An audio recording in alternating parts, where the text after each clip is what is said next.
లోక మర్యాదను విడిచిపెట్టాలి. అప్పుడే మీరు సజీవ యాగము అవుతారు. లోక మర్యాదలు నడుచుకుంటూ ఉంటే మనం ఏం కాలేం, సజీవ యాగము కాలేం.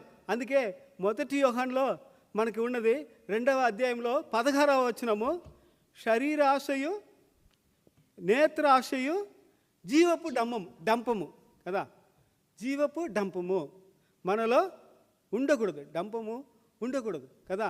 ఈ 3 కూడా లోకాశకి సంబంధించినది. శరీర ఆశ కదా, నేత్రాశ, జీవపు డంపము. దాంట్లో పడిపోకుండా మనం ఏం చేయాలా? లోక మర్యాదను అనుసరించి నడవకూడదట. మనం ఈరోజు మీరు అలా ఒక తీర్మానం తీసుకుంటారా? లోక మర్యాదను బట్టి నేను నడవను కదా.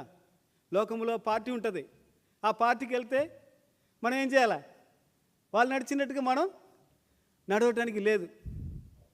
ఎన్ని పార్టీ అయినా పర్లేదు, ఎన్ని పెళ్ళి అయినా పర్లేదు,